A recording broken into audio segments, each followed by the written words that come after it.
right, I got to change the names first off because of what happens late at night. And I figured that was going to be something that I have to keep an eye on. So we go to settings, we go to profile, we hit the icon in case something has to happen. And there we go. See, I got to keep an eye on this because of all the programming that we're doing over the next 60 days. So I have to keep an eye on that first thing in the morning. John, hear you there. Thanks for dropping by, SDH AM. And it is the tour.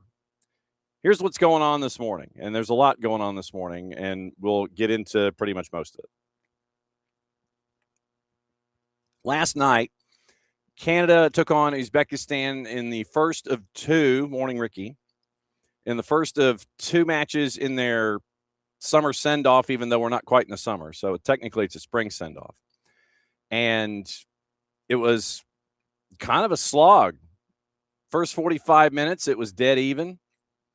Canada scores twice to win it 2-0. There are some concerns. There are some things that need to be addressed. We'll have full coverage of it. Have your highlights, post-match comments from Jonathan Osorio, post-match comments from Jesse Marsh, post-match analysis from our friends at TSN who are hybriding their coverage with One Soccer. So you'll hear from James Duthie, Kevin Kilbane, and Jimmy Brennan. So we'll get into Canada and Uzbekistan, and we'll get into the questions that remain coming up here in hour number one. Also, last night, if you missed it, on Atlanta Soccer Tonight, it was a conversation that Jason had with Jozy Altidore and Jozy's relationship with Sagility and the new Sagility complex that is going to be christened. So it is that conversation as well. So we'll have a little bit of it. I'm not going to play the whole thing. You know, for you to do that, then what you do is you head over to the 92.9 The Game YouTube channel, Off the Woodwork podcast section, and you get to hear the interview and or see the interview in its entirety. So we're just going to play you clips and reference you back to AST and stoppage time, which started in earnest last night. So the rundown of that, just to give you an idea, it is going to be nighttime. It is going to be nighttime listening and viewing mandatory during the tournament, leading up to the tournament, post-match, after the tournament, all the things. So last night, to give you an example, it is a full three-dimensional experience. So what is happening this season and in this next 60 days is it will be a combination of 92.9 The Game live, then 92.9 The Game YouTube channel live the entire time, and you'll have stoppage time added to it if it just goes exclusively to YouTube for this whole three-dimensional breakdown of what's happening. So evenings will end up with combinations of all the things. So you'll have some of the action will start off on 92.9 The Game. Some evenings, the entire 2 hours will be on 92.9 The Game. But then you'll have like late night matches and things like that. Then it drifts over. In addition to being on YouTube all the time, you can catch it on YouTube just in its exclusivity. So 929thegame.com, a full three-dimensional experience for stoppage time and Atlanta Soccer Tonight. So Atlanta Soccer Tonight nightly from now on through the end of the tournament. Then Jason's going to maybe sleep for 4 days straight. So last night, to give you an example, once again, Atlanta Soccer Tonight, hour number one. Then it was on YouTube the entire time, so you can interact with him there. And hour number two was also YouTube exclusive. Podcast rolls over later, and you get to listen to it that way. Tonight, and it'd be just as easy to set your notifications with anything that Jason puts out on social media, that SDH puts out on social media. So if you have not been a part of setting your notifications, go ahead and do that. I'm going to tell you right now, just go ahead and do it, because as everything picks up speed and you end up with more and more matches on a daily basis, then you're going to need to do that. So you can be kept as up to date as possible in the three-dimensional experience that is going to be our coverage here of the World Cup. Notifications for SDH, notifications for all of us individually on all your social media, maybe. And then it'll be posted eventually how the traffic is going to be night side with Jason, Maddie, me, Sophia, everybody on AST and stoppage time. Tonight, as your example, 92.9 The Game, Odyssey app, 92.9 YouTube channel, 10 o'clock. So then, once again, it starts there, and it's going to be on YouTube the entire time. So first hour, 92.9 The Game, Odyssey app, YouTube the whole time, and then it posts as a podcast off the Woodwork podcast section, 929thegame.com, Odyssey app, all of that. So tonight, same as it ever was last night, same as it was. First hour, the entire time, I guess it's almost like a flow chart. Think of it this way. YouTube channel the entire time. Today, hour number 1, just like it was last night. Hour number 1, 92.9 The Game in the Odyssey app, and then everything is posted to podcatchers later on. So that's kind of where we are with all of that. So just know that head's got to be on a swivel.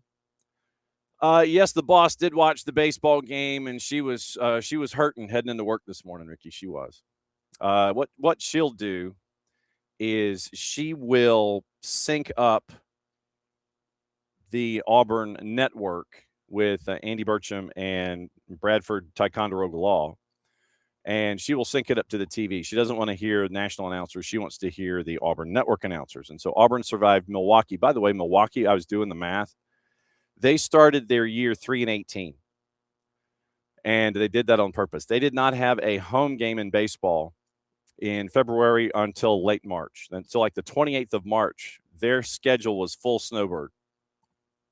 They were 3-18, of course, when you play LSU and Duke and Purdue and Evansville and Southeast Missouri, and you're trying to avoid your weather. You set yourself up for that. You do it on purpose. You run through the Horizon League. You catch a hot streak, and you finish your season 4 games under 500. But if you take out your non-conference stuff, which you set yourself up for, Milwaukee had a pretty darn good year. I know everybody was looking at them going 4 seed. What are you doing? You're under 500, but look at your schedule first and foremost. Look at the schedule. And yeah, so she synced it up.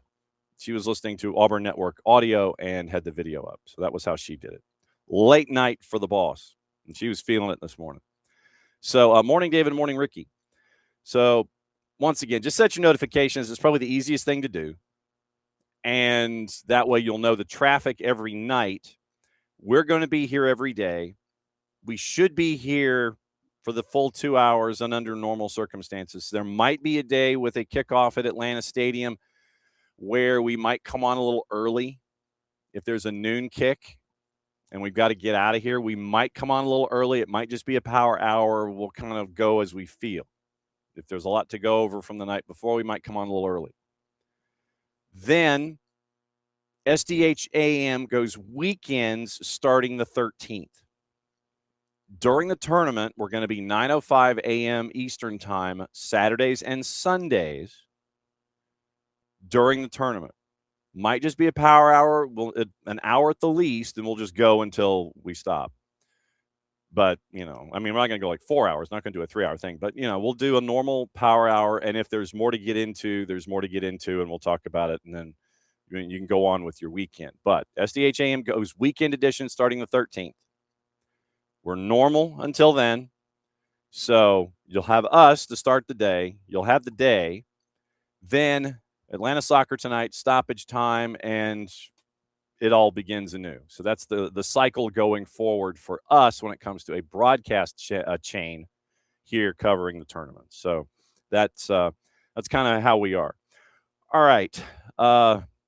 Technically, I guess that was kind of an opening kickoff brought to us by our friends at Black Pitch Coffee and blackpitchcoffee.com. I'll go ahead and say it. We'll go ahead and let the programming be your opening kickoff. Starting your day with the most important stories in the game, the right way to start your morning. Black Pitch Coffee, part of the SDH community, showing up at events all over Atlanta. Try their home blend made with beans from Brazil and Guatemala, heavy-bodied, notes of walnut and semi-sweet chocolate, and a rich world-class finish.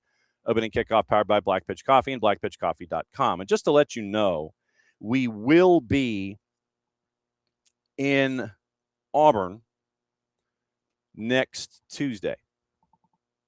We will be there for that match for Argentina and Iceland. So we'll have coverage of a couple of different things, and we'll be out there for that. Be a very, very busy day in general. So we'll be in a bunch of different places, but I will be in Auburn for Argentina and Iceland. So we'll have that coverage added to the network as well next Tuesday and next Wednesday. So that's officially official as of about midnight last night, which reminds me, I need to check on something quickly. Not that it really matters or is going to be anything to do with anything when it comes to the program in and of itself. But I'm checking on one thing in particular just to kind of see where we are when it comes to those decisions. Just saying. So we'll find out, and nothing changed. Okay, so there we go. All right, so let's get into everything that happened last night to get you ready for everything that is going on today. So last night, the rundown of Canada and Uzbekistan. It was nasty. It was messy with a Y. I know where you were thinking. What does Argentina have anything to do with Canada or Uzbekistan? Nothing. Messy with a Y. Cold, wet, rainy, and I mean nasty rain at points at Commonwealth Stadium. Tip of the hat to the grounds crew at Commonwealth for keeping the surface as decent as you could. But no, it was held up together really well. And it was a struggle for the starting 11 for Canada in the first 45 minutes. Then second half, you got your lineup changes. We'll get into numbers and stats coming up here in just a bit. But you end up with the breakthrough finally. You finally get the breakthrough. Jonathan Osorio, Luke Wildman on the call, courtesy of our friends at One Soccer and Canada Soccer.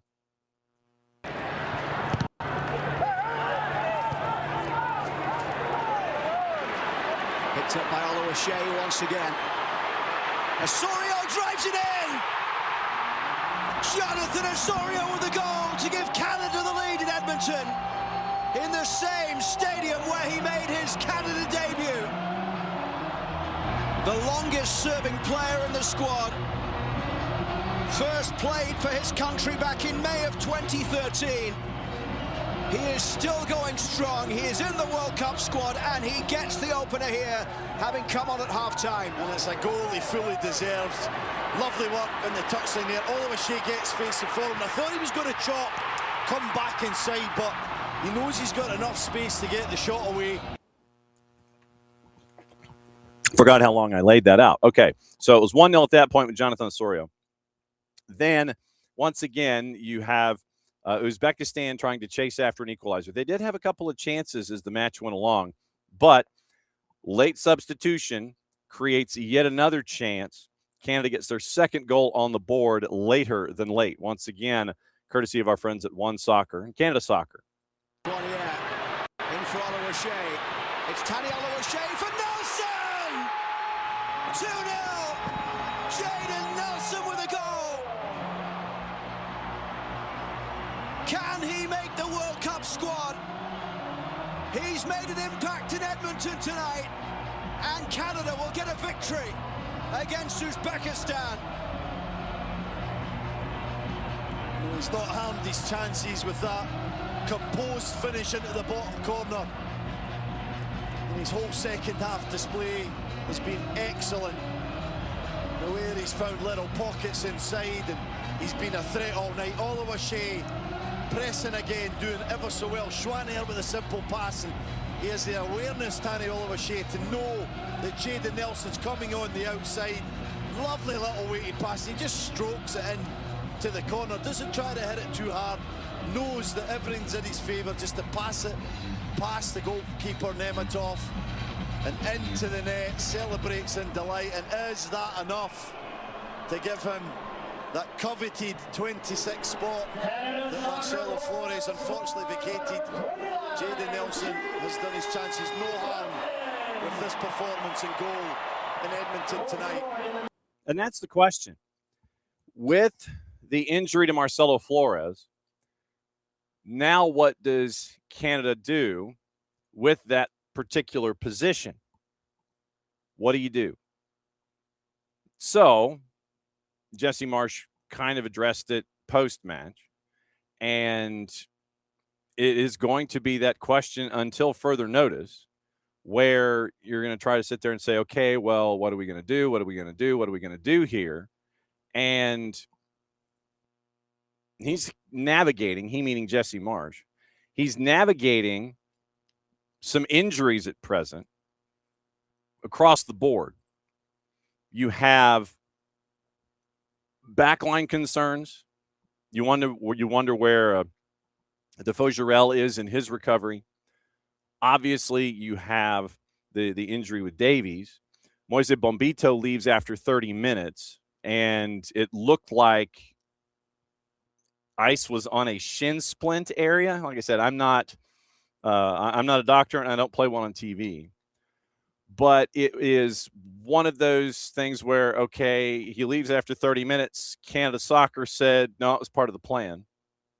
That we got him out there, and then he literally just went right to the dressing room. Of course, on a night like the last night in Edmonton, I don't blame him. But Canada Soccer said after the match, no, it's part of the plan. So icing what looked like something akin to a shin splint. Moise Bombito only plays 30. So then question is raised to Jesse Marsh. How do you proceed with the questions that you have? And here was part of his response from last night. And then, we do have to make a decision. There's a number of factors to consider. We wanted to take this game in to see overall fitness and form from everyone. I thought that both Ralph and Jaden delivered very good performances, so that was good for them for sure. But in general, I think we have a really good squad, like a really good team, and we're excited. And look, the only thing I'll reference with Alfonso's injury is it's normal that all you guys in the media, you're going to be asking every day, how's Alfonso doing? How's Alfonso doing, right? And he and I have talked for the last month that what's really important is that he can be free, that he doesn't feel pressure to come back. Obviously, when the games get started, he's going to want to play, right? And so, I'm sure tonight you want to be out there. But what we don't want to do is put him in a situation to suffer again and to be vulnerable again. So you can imagine that he's, wants to build up his body and trust his body in all ways so that he can go out and play football and do the things he loves. So we're gonna make sure that as a staff that we do a good job of really looking at every single day, monitoring every single day, and putting him in position to succeed. And I'm sure we will. Jesse Marsh, after the 2-0 win over Uzbekistan last night, once again, courtesy of our friends at Canada Soccer, going over the numbers from last night. And we'll take it 45 minutes at a time because, well, actually, tell you what, let's do this. Yeah, all right, so here's, so I'll do this because I have two things that I was debating to talk about. I was either going to go into the stats and the starting lineup and what it looked like 45 minutes at a time, or go to reaction from the panel at TSN. So we'll do this first. We'll go over the numbers and get your stats in, and we'll do it 45 minutes at a time also, not just the whole 90 minutes, because it really does tell two separate stories from what you saw from Canada Soccer last night. You heard Jesse Marsh reference Ralph Priso and Jaden Nelson chasing after that final slot on the roster. So we'll get into their numbers as well. But let's get into your stats from last night. And overall, once again, overall numbers. Ball possession, 51-49, Canada. Total shots, 10-5, 2 saves each. And Maxime Crépeau had to come up big early on one particular save. And I think actually both of his credited saves, one he had to go fully outstretched, and then one he ended up knocking over the bar. So opportunities were there for Uzbekistan. Crépeau comes up big. 7 corners to 3 for Canada. 24 fouls in the match, 15 of them on Uzbekistan.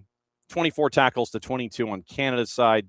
You end up with 4 yellows, 2 on each side there as well. So 10-5 on shots, 4-2 on target, 3-2 off target, 3-1 blocks. 6 shots for Canada inside the 18 compared to 1 for Uzbekistan. 4 shots outside the 18 on each side. 3 big chances missed, 2 of them by Uzbekistan. Once again, the 2 big saves from Crépeau. Touches inside the 18, 37 total, 24 for Canada. Fouled in the final third, 4-1, Canada, and 3 times offsides on each. The battle in the duels was 55-34, so 62-38. Then it was 11-5 for your aerial duels, which is an interesting number there. And then wins on the dribble, it was 16 of 28 for Canada and only 4 of 17 for Uzbekistan on the day. Final third entries about the same, 57-52 for Canada. Then, let's see, passes in the final third, 92-53, which kind of suits. Long balls, 20 long balls connected by Uzbekistan compared to 13. So keep that in mind. Only 1 cross connected the entire evening, both sides. Canada was 1 of 17 on crosses. Uzbekistan 0 for 7. Uzbekistan pretty much played route 1. They tried to go route 1, get activity in transition. There was the one big chance where folks probably thought Uzbekistan was going to be getting on the board first. You had a turnover right at center line. Uzbekistan comes storming down, then Crépeau has to come up big. And that was the end of that particular rush, but you see where I was going. 28 interceptions for Fabio Cannavaro's side for Uzbekistan, only 15 for Canada. Recoveries were about dead even. Clearances, 21 out of 21-16 in favor of Uzbekistan there. And the one error leading to a shot was the turnover that I was just talking about there. Getting into your starting line, actually tell you what. So first half and second half. Let's do that first. So first half, once again, Uzbekistan had 2 big chances. Talk about the 2 Crépeau saves.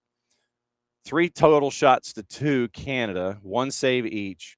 11 fouls in the first half for Uzbekistan and only 4 for Canada.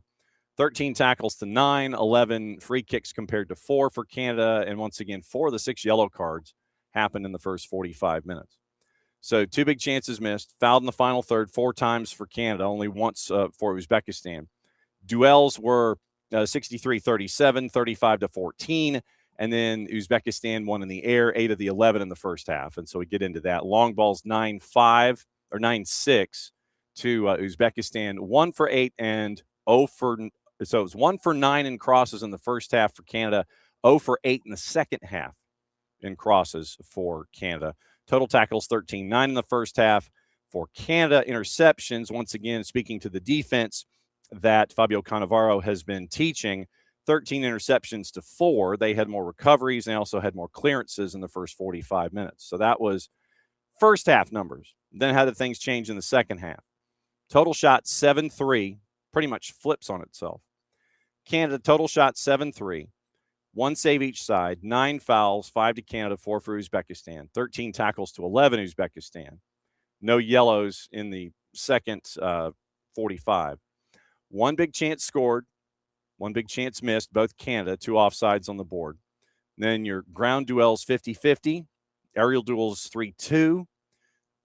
Canada wins on the dribble, 5 opportunities to 2. Defending, once again, Uzbekistan had more interceptions, couldn't do anything with it. They also had 2 more clearances at 10-8 and more tackles along the way. So Uzbekistan, I think that we can look at them and go, okay, they're going to be sound defensively in the tournament, but they've got to be clinical and put their shots in the net. Because if they don't, then you're going to be chasing or face the prospect of chasing like you did last night. Total shots, second half, 7-3 Canada, 3 on target to 1. So, looking at the lineups, and Uzbekistan, by the way, did come up with their 26-man squad for the World Cup after last night. So that came out this morning also. Starting lineup, Crépeau, Richie Laryea, and the Uzbekistan, both fans and players, ended up not being fans of Richie Laryea last night either. Laryea, Cornelius, Bombito, Alistair Johnson, your back 4. Miller, Kone, Eustachio, and Buchanan, your midfield, and then Kyle Larin and Jonathan David up top. For Fabio Cannavaro, Nemetov in net, left to right, back line of 3. So 3-4-3, 3-4-2-1, however you want to play it, until the whistle blows. back line of three, Ashurmatov, Abdullayev, and Husanov. Husanov had the highest grade in play for a field player. Midfield four, left to right, Nasralayev, Shukurov, Kamrabakov, and Safiev. Then your two attacking midfielders, your drifted midfielders ahead. It was Uranov and Ganiev, and Shamuradov was up top. So highest numbers when it came to our friends at SofaScore. The keepers came up big on both sides. Crépeau actually had the best number for a Canada player last night. And Nemetov was second for Uzbekistan behind Husanov, who had once again the highest rating for a field player at 7.1. So just to kind of give you the numbers, Abdulkadir Husanov on the night defensively, 16 defensive contributions. Now you can see why he was the top-rated player. 4 of 6 on tackle, 7 picks, 3 clearances, 10 recoveries, 8 for 9 on his duels, and 1 time dribbled pass. Now you see if you haven't had the chance to see him with Manchester City, now you know why he's as vital as he is. On the dribble, 79 touches, total carrying distance just under 124 meters, 13 carries, 1 progressive. The 1 progressive carry was for 38 meters. Passing numbers, 50 of 58, 86%, 40 of 44 in his own half, had the 1 long ball completed as well. And then when it came to offense, did not have anything from the shooting perspective for Abdulkadir Husanov. And so that was why he was the highest rated player for Uzbekistan last night in Edmonton. Their roster, by the way, now officially official. In net, Yusupov, Ergashev, and Nemetov. So Nemetov last night, once again, reinforced his selection to the roster. Defenders, Husanov, Alizhanov, Safiev, Ashurmatov, Nasralayev, Ishmuradov, Imasaliev, Orosov, Karimov, and Abdullayev. So most of the starting lineup once again last night, part of the defense crew for the 26-man squad. Midfield, Moskovoi, Shurikov, Iskandarov, Hamrabakov, Masharipov, Ganiev, Esanov, and Fazulayev. Your forwards up top, Shamuradov, Sergeyev, Amanov, Ornov, and Hamdamov. So that is your 26-man roster for Fabio Cannavaro. That was announced this morning. So they are now officially official with their 26. So for Canada, highest numbers went to Crépeau, obviously in net, but your highest rated field player was Derek Cornelius. Gave you 70 minutes. And he also had a yellow card, so it would have been higher than it was registered at the end of the night. He finishes with a 7.2. You had 3 players with 7s, and you had 1 with a 7.1. So Cornelius, highest rated field player to 7.2. So ratings break down for Derek Cornelius. 1 defensive contribution, a clearance, a recovery, 4 of 6 on his duels with a foul. On the dribble from his center back position, 61 touches, 2 successful dribbles, fouled twice, carrying distance of 111 meters, 17 carries, and total progression of 9. Then passing for Cornelius had 47 of 52 passing at 90%. 21 of 24 in the opposition half, and he also was completed 4 of 5 long balls on the night. So Derek Cornelius had that, and obviously no shots on target. So that was the highest rated player for field players for Canada. Substitutions, you end up with everything that happens past the 30th minute. Defougerol came on as the substitute for Moises Bombito. Nico Seeger came in for Richie Larea. So Bombito and Larea, they give you 30. Dane St. Clair came in at halftime for Crépeau. Osorio, because of the goal that he scored, he ended up with your highest rating, period, at 7.7. Chouanier came in for Tejan Buchanan. Saliba came in for Kone. Ralph Priso for Kyle Larin. Tani Oluwaseyi with 2 assists. He came in at halftime for Alistair Johnson. Jaden Nelson, chasing after a roster spot, came in for Miller at the half. Alfie Jones and Promise David came in with 20 to go for Cornelius and Jonathan David. Owen Goodman, Joel Waterman, Ali Ahmed, and Zorhan Basong did not play. For Fabio Cannavaro, he had 6 substitutes. 1 came in the 23rd minute as Ganiev was checked out, and then the others came in. You had 3 come in with 20 to go. Then you had 2 come in with 5 to go. So Cannavaro used 6 subs, and Jesse Marsh used 11. So he flipped his roster by the time he got to 20 minutes to go. So with that information all thrust upon you, questions remain. That's why I wanted to look at things 45 minutes at a time. Part of the post-match analysis was on that very question of, okay, so we saw the first 45, then we saw the second 45. What do we take from all of this? Looking at it are our friends from TSN, and you're going to hear the voices of James Duthie, Kevin Kilban, and Jimmy Brennan discussing how you had a starting 11 and your subs ended up being better and better for you when they came in. So once again, courtesy of our friends at TSN, here's some of the questions going forward. It's hard to evaluate, but you're right in terms of the subs that came on made an impact, almost playing in Jesse Marsh fashion football. That's how they played. They passed forward, they ran forward quickly, they were very good in transition, Jim. There was a lot of positives around the second half, particularly guys that's on the periphery, certainly guys that you wouldn't necessarily think are on the starting 11, like Jonathan Osorio, but in the squad. Guys that's not even in the squad presently, like Ralph Priso and Jayden Nelson, both making an impact on this side. I think Promise David come on, I know he had a goal given offside. Tani Al-Washay coming off the bench and having 2 assists. Everyone that came on at half-time or came on at some stage as a substitute made an impact on this game, Jimmy. But that's what you expect. When a sub comes on, you expect them to make a difference.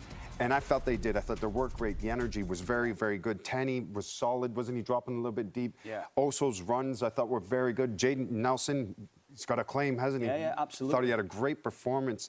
But overall, I mean, first half wasn't that great.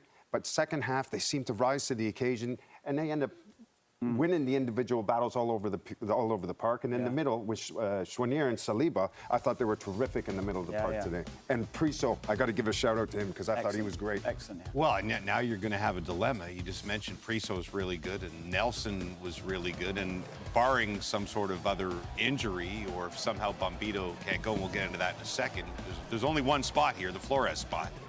No, you're absolutely right. And everybody would probably look at that and think, okay, Who is that though, Jimmy? That's the thing. Is they'll it be Jayden thinking maybe Nelson that's now that's Jayden played Nelson himself now. into it yet? Maybe it's Jayden Nelson. It's a like-for-like swap. But then again, you've got Priso, who you know can play center back, can play in the middle of the park.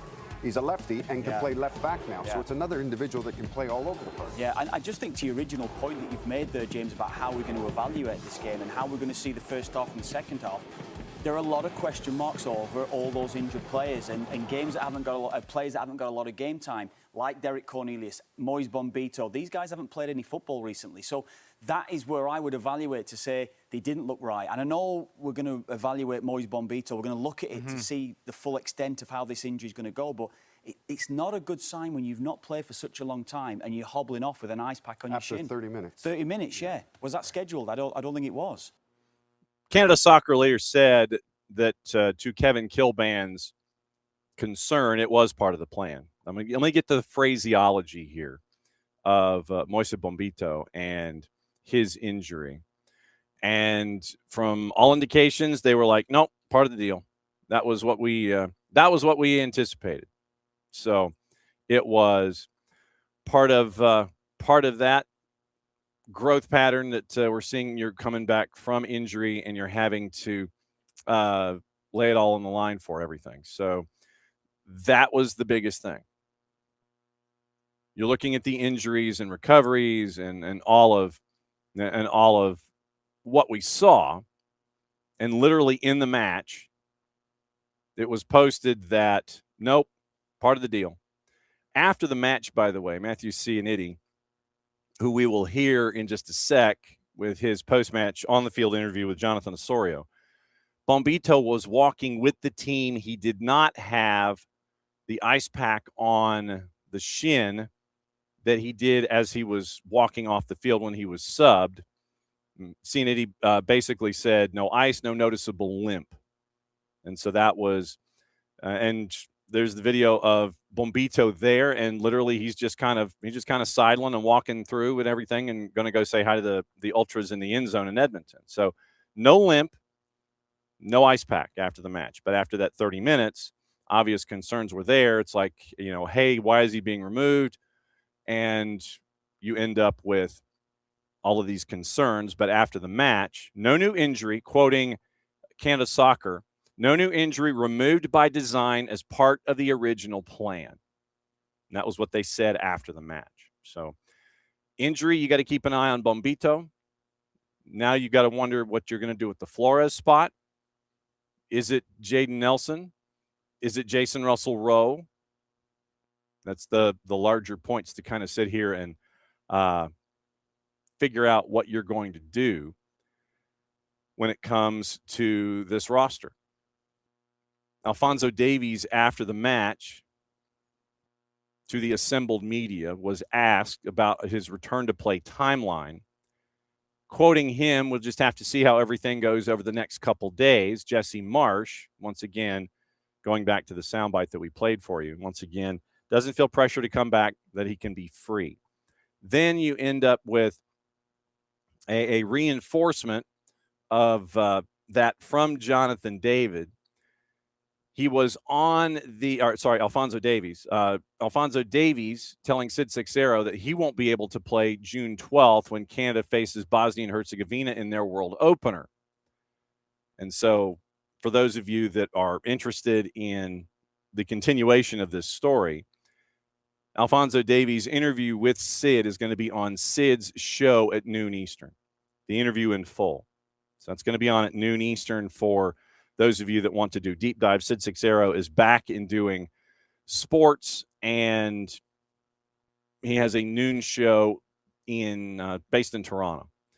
So he's got an interview with Alphonso Davies, full interview coming up on Sid's show at noon. So you can chase that on all of the media north of the border. It's powered by, I believe this is the actual name of the company. It's Sick Media.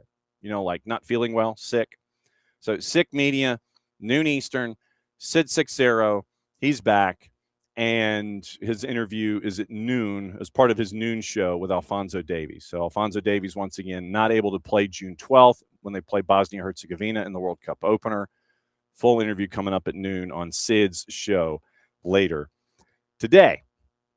So that's your rundown of, I think, everything Canada. Oh, wait, no, we do have Jonathan Osorio after the match, as I promised.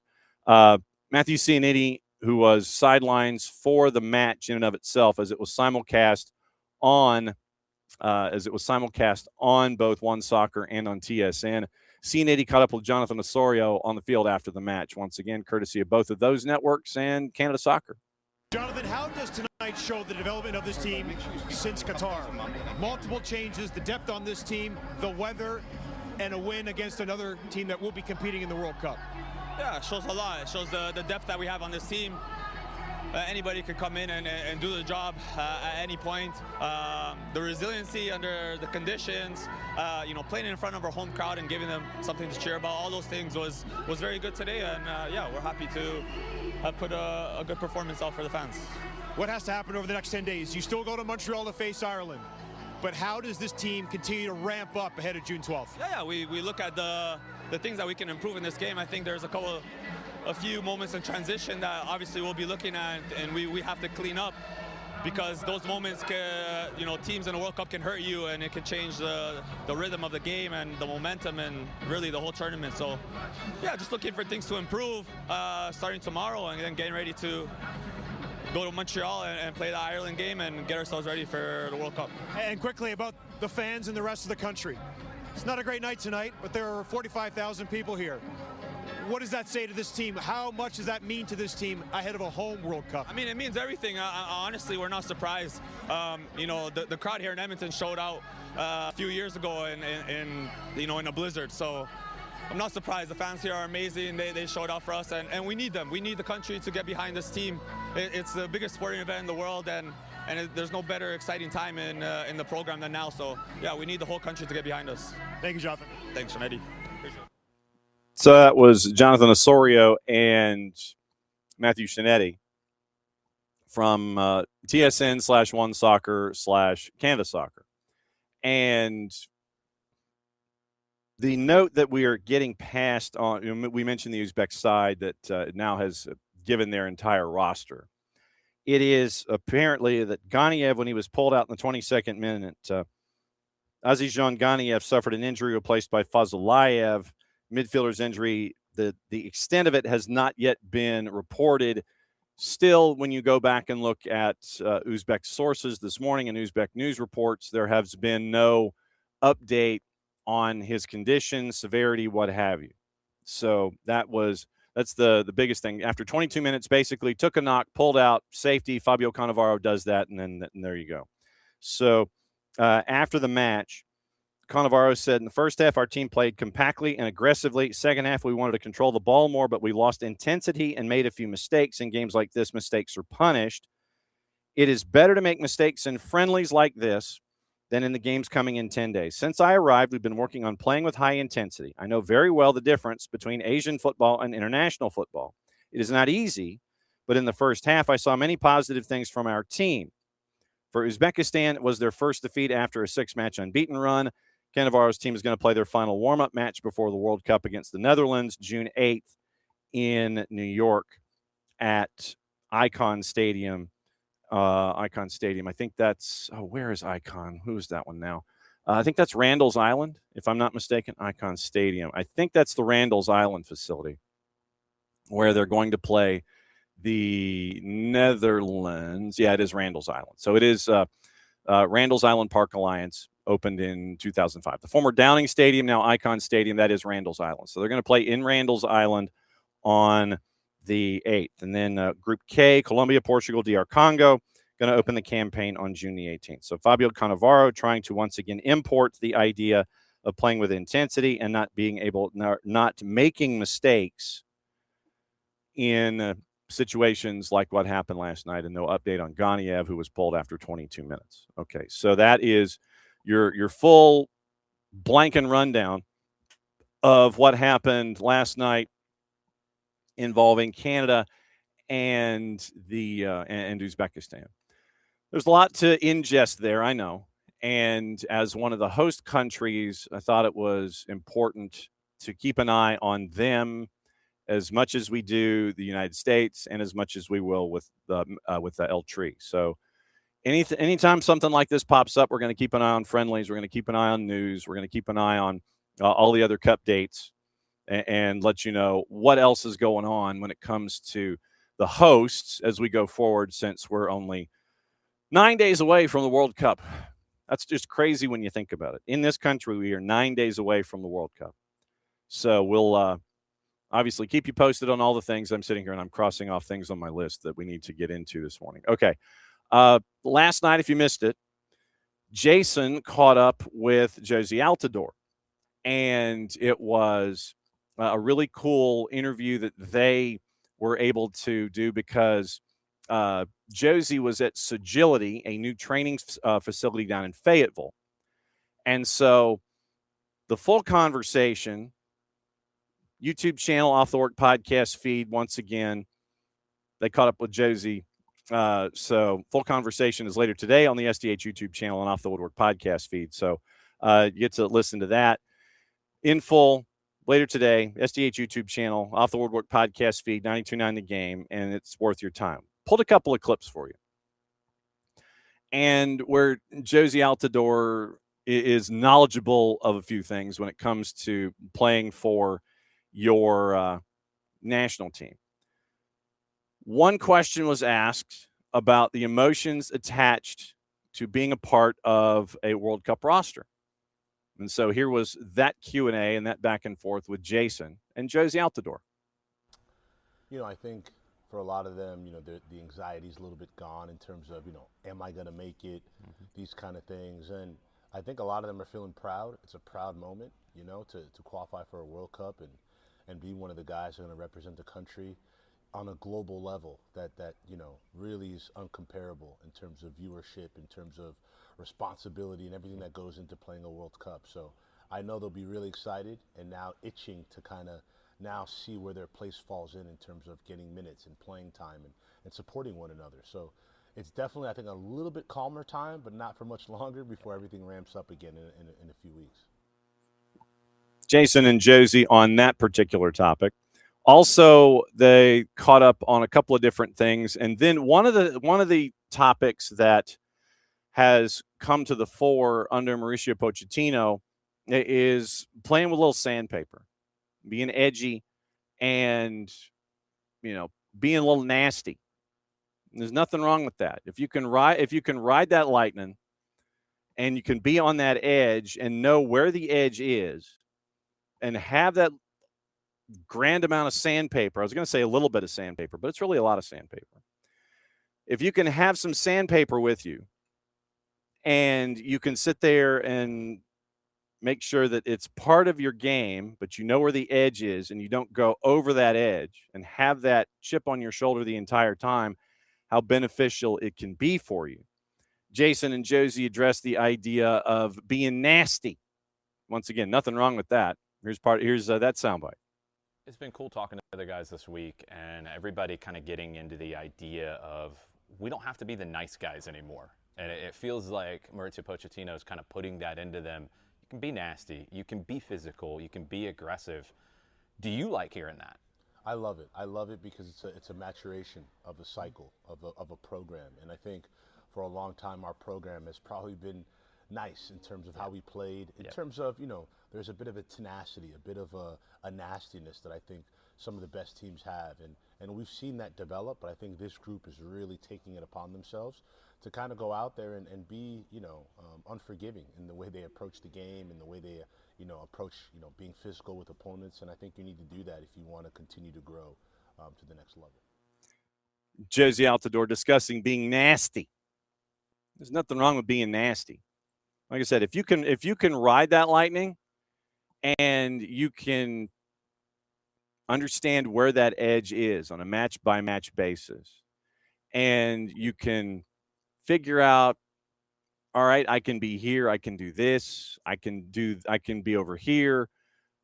This is too far. It's literally, it's like Goldilocks and the Three Bears. It's like, this is good. This is, this is too soft. This is too hard. This is just right. It's finding that third bed in the house of the Three Bears. This is too nice. This is too nasty. Let's be nasty. So it's finding that third bed in the Bears cabin, and trying to get that. And then one of the perpetual lightning rods for U.S. soccer is Christian Pulisic. Jozy Altidore has been that lightning rod. He knows what it means to be the center of attention, whether it's on the field as that power forward where you're going to get bracketed, you're going to get double teamed, that you're going to get, all the attention. Ball's coming from the back, you're posting up, that folks are going to be beating you down to make sure that you don't get any kind of contact and get any kind of an opportunity. Christian Pulisic is that guy now. Going to get bracketed. Number one, everyone's chasing after him. Everybody wants to knock him down, make sure that he doesn't get on his game. So Jason asked Jozy about Christian Pulisic under Mauricio Pochettino, and here's his response. There's going to be a lot of focus on Christian, obviously, being a face of the team and having a lot of pressure on his back. What is that like? Yeah, it's really hard to explain, but I think once the games start going, all that goes away, right? Mm-hmm. After 10 minutes in a game, when you're trying to figure out how do I break down the game, that stuff starts to subside. And I think for Christian, it's normal. He's been dealing with it since 16, 17 years old. And oddly enough, I think when it starts so early, you become kind of numb to it. Obviously, you understand the expectation, but I don't think he's worried by it. And if anything, I think more importantly, it's the guys that in and around Christian that are going to be really important for us. We need guys to kind of, at this tournament, play to their potential in the sense of, being aggressive, being tough to play against, creating chances for themselves and other players. So I'm really excited. I think when I was able to see the group and meet the players, I saw a lot of upbeat, I saw a lot of focus, a lot of positivity, and a lot of concentration, which you need with a lot of things going on in a tournament like this.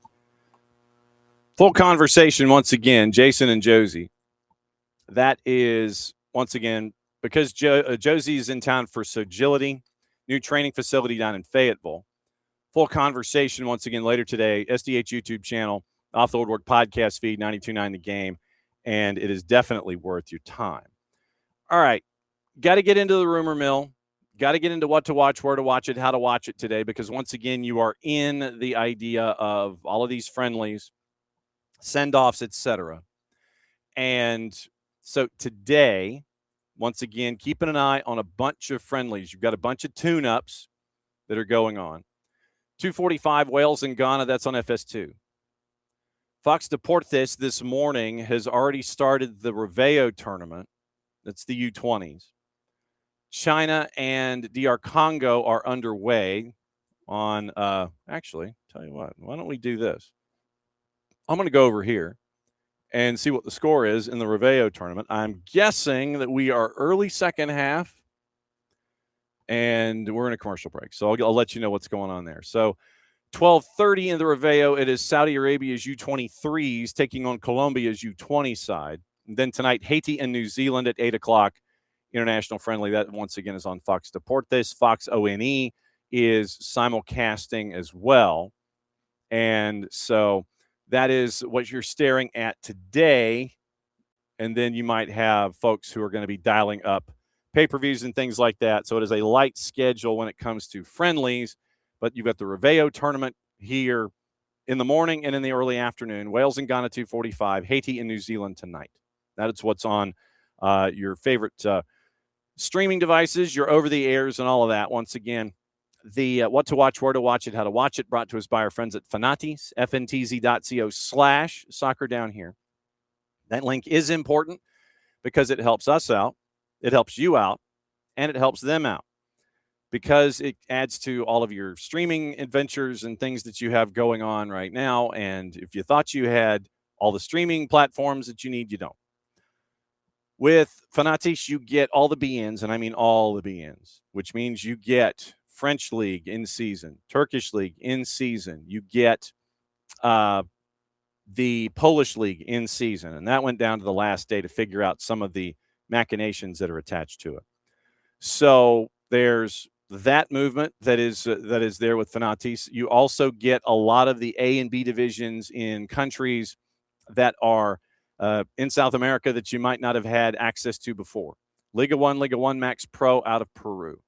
TVV out of Venezuela if you want to have it as an add-on. If you have a cable system here in SDH HQ and you have the Spanish, you have the Spanish-speaking package, you have the Hispanic package, you can have TVV already. But if you want to have it as an add-on at Fanatis, you can do that.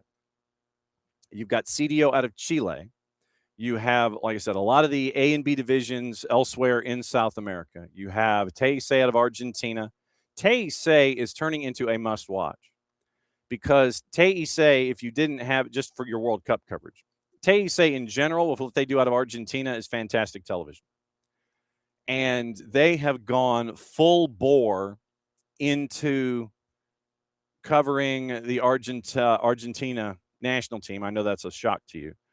Messi's plane shows up in Kansas City, and you have the chopper shot from, I want to say it was the NBC affiliate, showing Messi's PJ, showing Messi's private jet landing in Kansas City. Teis is on top of it. Teis is on top of everything Argentina in Kansas City. So if you want to keep an eye on everything with the Albiroja, you can do that through Fanatis and through Teis. There's a lot of other stuff that they do. Like I said, Copa Argentina is there with Teis. They do a lot of great wraparound programming. Their sports centers and their pundit programming do a lot of top tens. And it's an absolute blast to watch Teis as they cover Argentina here in the World Cup, because they're in Kansas City, and I don't think they're leaving anytime soon unless they're going to go follow them for matches. So that's what you get at Fanatis. fntz.co/soccer down here. Copa Libertadores, Copa Sudamericana. We're down to the round of 16. If you missed the Soccer Metrics Copa Libertadores show, Howard Hamilton has your wrap-up of all of that, but you can watch the matches live on Fanatiz through BN and through all the channels that are there. So that is what you can get out of Fanatiz. That's what to watch, where to watch it, how to watch it. Once again, fntz.co/soccer down here. Now, kind of rolling into the other news of the day. Get you into the gossip, rumor, and innuendo while we're thinking about it. And no, I don't want SofaScore. I didn't hit SofaScore.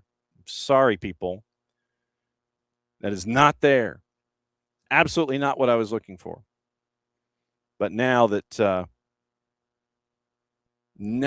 I have hit the proper button, we can let you know what's going on with IFAB and a bunch of other things. Let's see. All right. So what did you? Yes, and we will get into this. And Abby reinforced this, and we'll get into the IFAB ruling. We talked about it yesterday a bit with Mauricio Pochettino and the laptop. I don't know which assistant it was that ended up as the pseudo lectern, but nevertheless, we do have an IFAB ruling on computer-aided technology and hydration breaks, etc. So we'll be getting into that too. So let's see. Oh, yeah, that's right. We're getting into gossip, rumor, and innuendo. That's what we're getting into. Liverpool has opened formal talks with Andoni Iraola and his folks. So once Liverpool got rid of Arne Slot, Andoni Iraola ended up heading to the front of the line for a lot of folks. And now you add Liverpool to that. And so Liverpool is having formal talks with Andoni Iraola. And also, according to the AP, Breel Embolo from Switzerland delayed flying to the U.S. Travel documents were under review, according to the Swiss Federation, saying that his electronic system for travel authorization was no longer approved. Swiss were due to fly from Zurich around lunchtime, local time Tuesday, so morning for us. It's early morning for us, breakfast time for us, to L.A. before going to a World Cup training camp in San Diego. Swiss Federation said without elaborating. However, at 10:30 a.m., we were informed that his ESTA application had been placed under further review. According to the AP, it's unclear why the U.S. has concerns about Embolo, who had previous issues with authorities in Germany and Switzerland around the COVID-19 pandemic, disciplined in 21 by his then club Borussia Mönchengladbach, attending a party with friends during lockdown. 24, linked with a criminal case in Basel, Switzerland, to buying forged test certificates back in 21. Embolo did, however, travel to the U.S. a year ago with the Swiss team for friendlies against Mexico and the U.S., and the Swiss Federation said on Tuesday it was in contact with the relevant authorities and expect that Breel will either join the team later today, meaning Tuesday, or travel tomorrow and join the squad then. Favored to advance from the group that has Canada, Bosnia-Herzegovina, and Qatar. So Breel Embolo, keep an eye on his situation going forward. So checking into transfer rumors, gossip, rumor, and innuendo. Now, getting you into the trending rumors. Harry Kane emerging as a viable alternative for Barca if a move for Julian Alvarez falls through, according to Sport. €65 million release clause in his contract has run out, but Bayern would be open to starting negotiations at €80 million. 32-year-old would reportedly be interested in a move to Camp Nou. There have been inquiries with his representatives after Lewandowski left as a free agent this summer. Arsenal, Chelsea, Newcastle, Spurs. Among the clubs keeping an eye on Marcus Rashford, according to the Mirror. Uncertain future, breakdown in communication between the Red Devils and Barca, who have an option to sign him for €30 million after his loan, but now want to renegotiate after signing Anthony Gordon for an initial €70 million. However, that's too easy. That is so too easy. Where is it? I have to find it now, and I've got to slide it to the top because I'm going to need it for these situations going forward, especially when it comes to gossip, rumor, and innuendo. I'm definitely going to need my drop in particular. And, of course, it's all the way at the bottom. Of course it is. It absolutely is. You know, it's like you're looking for one thing, and it's like at the bottom of your suitcase, bottom of your bag. You're looking for it, and you're going, it's not there. Where is it? Where is it? You know, and so let me see if this is the short version because I don't want to get into the long version. There we go. Yes. So, however, there it is. All right. Thank you. Thank you, Sergi Boyko. So, however, once again, Manchester United will not agree to any change in the deal and are considering turning their backs on the Blaugrana. They are not happy right now. Manchester United Arsenal asked for information on AC Milan winger Rafa Leao, according to Nicola Schira. Ready to leave the Rossoneri during the summer transfer window, despite his contract running until 28 and a release clause of €175 million.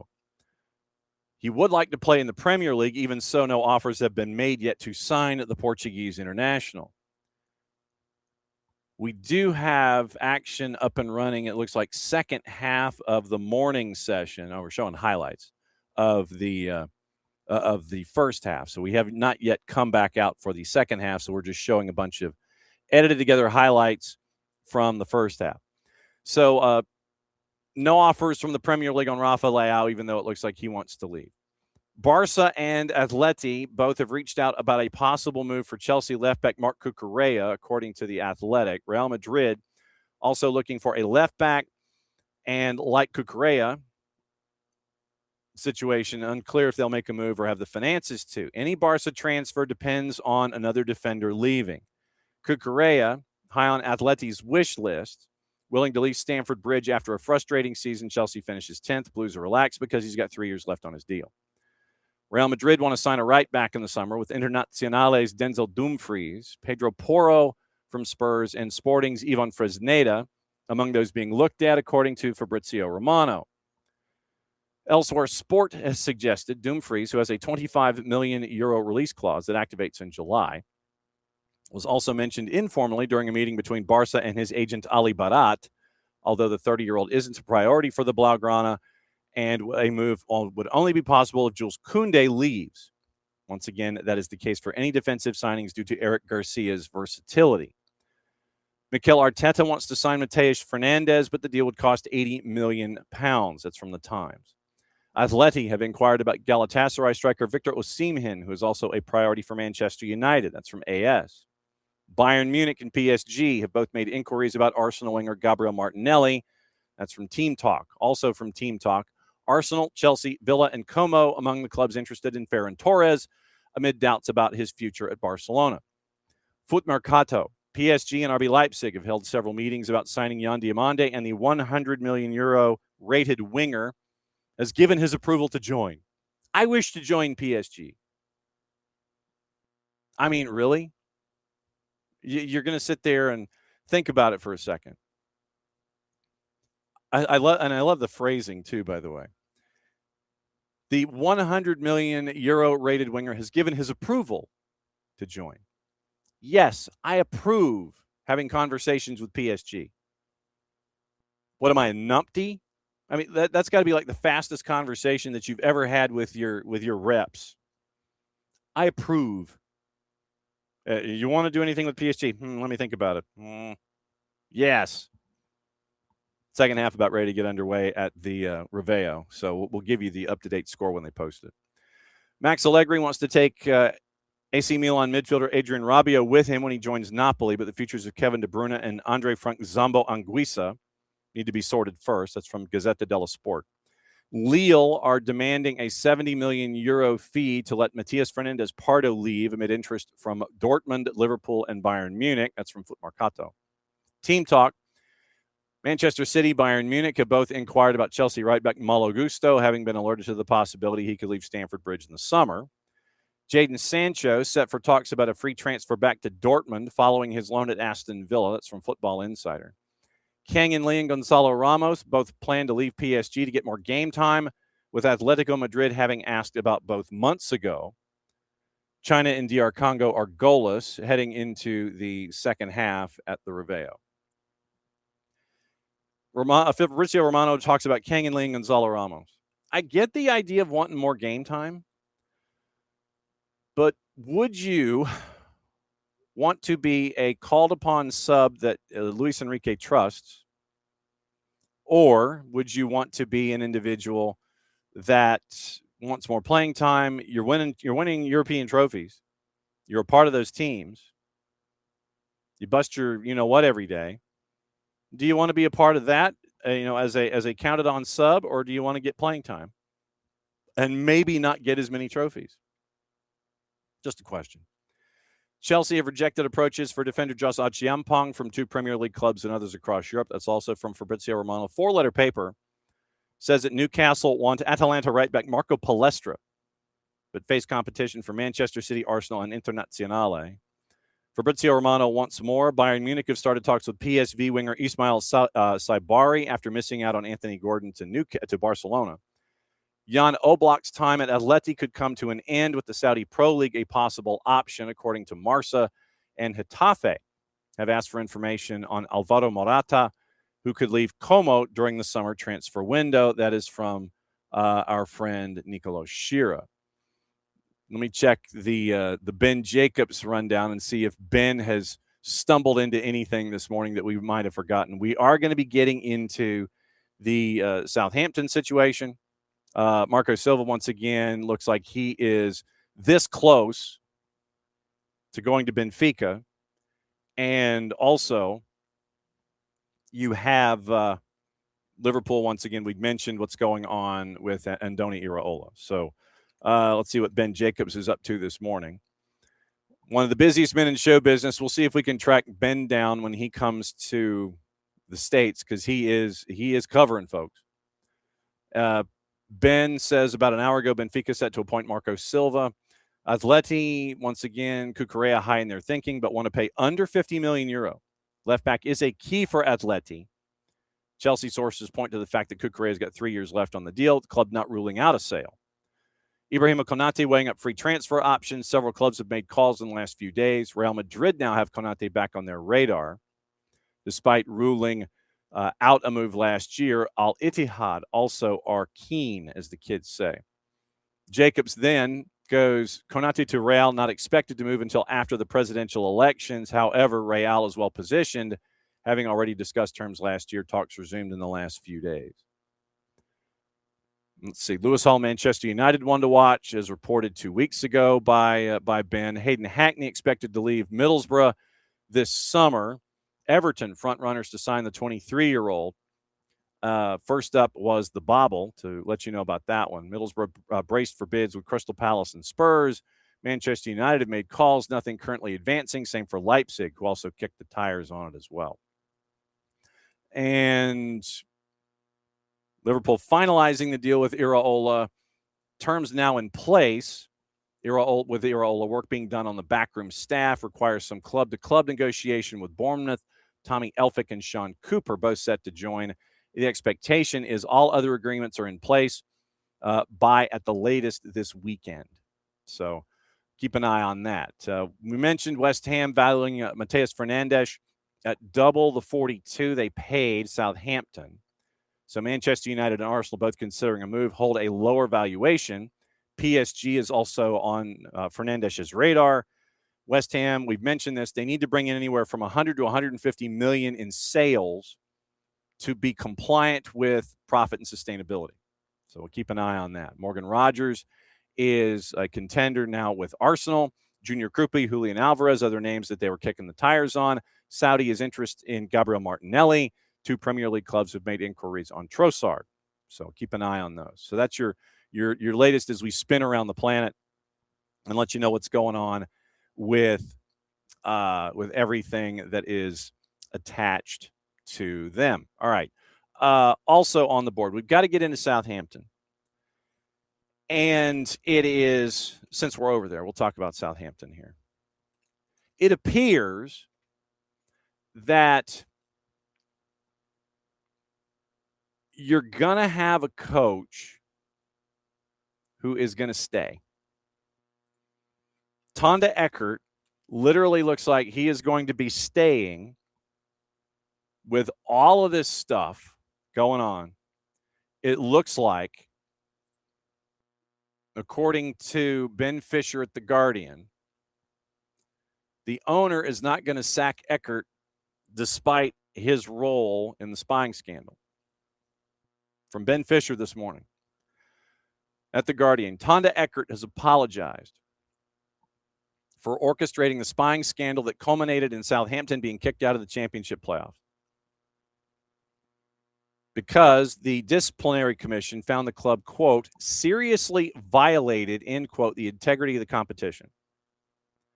Eckert released a video message accepting full responsibility in quotation marks. Quote, I apologize to all of the clubs that have been involved, and mostly I apologize to our supporters. In a similar address, the Southampton owner Dragan Solak said he wants his German head coach, who is under investigation from the FA, to lead the club into the Premier League next season. Eckert cited his coaching experiences in Germany and Italy and Pep Guardiola's previous comments as, quote, context to the spy missions. Once again, and we went over this yesterday, the timeline that Dale Johnson has and the responses in the Dale Johnson article. And we'll go back and we will have the Dale Johnson article and what the Disco found with this. We'll go back and we'll compare the two here in a second. Eckert ordered analysts to observe Oxford United and Ipswich Town during the regular season. Sent an analyst to Middlesbrough on the eve of the playoff semi. In Germany, Eckert worked for Bayern, RB Leipzig, and Cologne. Italy, he worked at Genoa alongside Southampton's current sporting director, Johannes Spors. Quote, when I worked in Italy for over 4 years, every starting lineup that we've chosen for the games was always out in the media before games.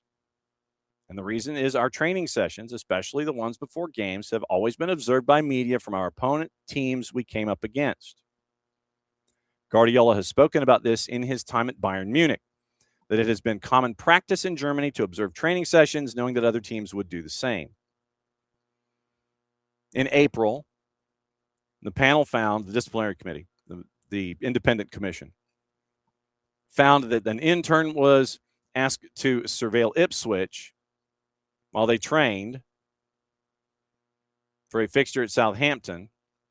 Intern said he was told, quote, the boss is adamant that someone needs to go, but he didn't want to take on the task. An academy analyst was chosen instead and recorded footage of a session. Eckert said the reason for spying on Oxford because he wanted to establish whether they would shift from a back five to a back four, and Middlesbrough to ascertain whether Hayden Hackney would feature. Eckert said none of what has happened had any effect on the sporting performance. So you analyze it, you send someone over to shoot it, you violate the rules of engagement, but nothing that we shot allegedly helped us, so why should it matter? Eckert alluded to the need to rebuild bridges with supporters if he avoids an FA ban. Quote, I'm devastated after 6 months of building that relationship back up. The season's come to an end that couldn't have left us in a worse place. I don't want to say this to excuse anything we have done. I just want to give you context to the way that I grew up in the football world for everything that has happened. I do want to apologize. I hold my hand up because as head coach, I am responsible. Solak said he wants to close the chapter, look ahead together as one, including Tonda and his staff. Tonda's period as a head coach has been a success so far. Our form during 26 has been remarkable. We believe he's the man to take us forward. As a board, we're fully behind him. Together, we have only one objective. We want promotion back to the Premier League. So, your owner, you're happy with what he did. The WhatsApp messages that were revealed yesterday, Dale Johnson and Dan Roan of the BBC. The punishment, Southampton's conduct described as contrived and determined plan from the top down. Eckert approved it. WhatsApp messages in the league arbitrations panel report show how it was orchestrated. Junior analyst goes to see Oxford United train. Sent a message saying I really didn't have an option. Sent details from the session back to his boss, got a WhatsApp reading, "You legend, manager loved it." Second time when he was supposed to go to Ipswich, he was concerned. Boss is adamant someone needs to go. Another analyst at the club sent a message.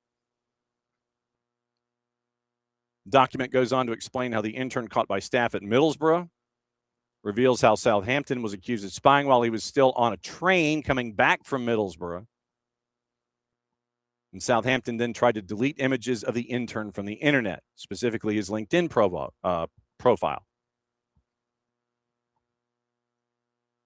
And so you, on the 12th of May, actually, let's go back. May the 7th, the EFL begins the investigation.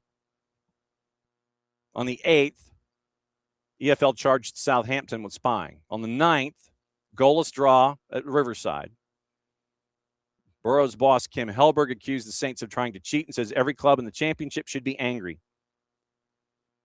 Hours before the second leg on the 12th, Saints requested more time to conduct an internal review.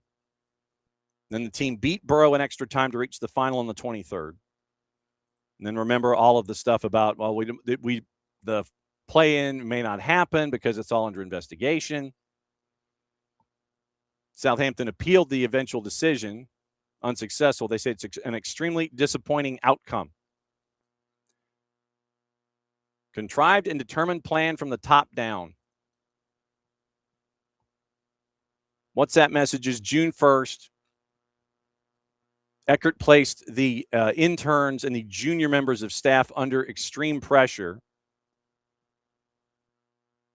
Then you have Dragan Šolak telling the BBC he's not going to sack him despite the mistake the head coach made when authorizing the spying. I'm a young coach, Eckert says. It's an 8-minute video. It's released by Southampton. It's out there. I've made a mistake, and I take full responsibility.